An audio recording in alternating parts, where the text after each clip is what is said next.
ГСП онлайн. Городские новости сейчас. Четверг, 10:00. Заседание Горсовета 5-го созыва. Утверждение кандидатуры нового руководителя администрации. Следующий период исполнительной власти рассчитан на 5 лет. Сегодня все 25 депутатов Горсовета в зале. Каждый из них получает бюллетени для тайного голосования. Прежний градоначальник Игорь Михель спустя 2,5 года сдает свои полномочия. Я никогда не расценивал власть как некий фетиш или некую, так сказать, вещь, за которую нужно бороться, за которую нужно держаться.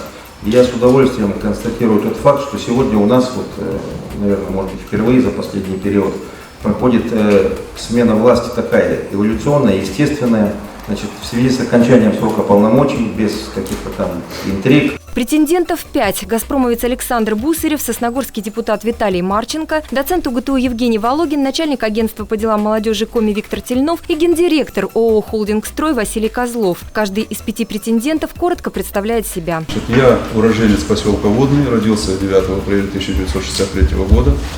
Всю жизнь прожил здесь, отлучался на время службы в советской армии.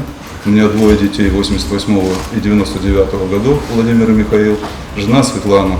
Образование высшее. Первое образование техническое, Уктинский индустриальный институт по специальности машинное оборудование нефтяных и газовых промыслов. Второе высшее образование гуманитарное, Академия государственной службы при главе Республики Коми, управление государственным муниципальным управлением. Казалось бы, никакой интриги. Горожане уже неделю бурно обсуждают кандидатуру Виктора Тельнова как будущего градоначальника. Тем не менее, 15 голосов было отдано начальнику производственно-технического отдела ООО «Газпромтранс» Александру Бусыреву. Тельнову оставшиеся 10. Другие претенденты проиграли в сухую. Я вообще человек такой убеждаемый. Я не люблю, когда подходит, говорит, вот так надо и так должно быть. Но не должно быть так. Во всем человек должен сомневаться и должен принимать решения, основываясь на каких-то физических, математических моделях, а не на каких-то умозаключениях, не основанных на реалиях. Надо конкретно и прагматично поступать.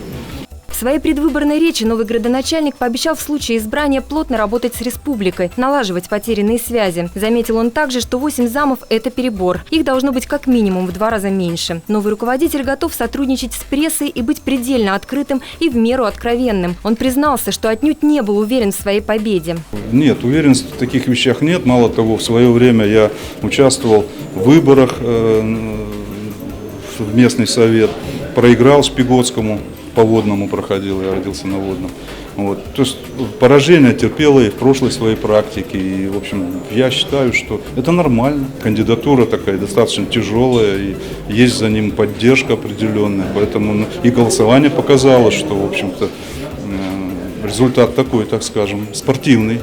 Мотивация покинуть теплое место в газпромской структуре ради кресла мэра проста. Александр Бусырев родился и вырос в Ухте. Здесь могилы предков, а значит, работать во благо малой родины – его прямая обязанность. Дата вступления в должность нового сити-менеджера станет известна позже.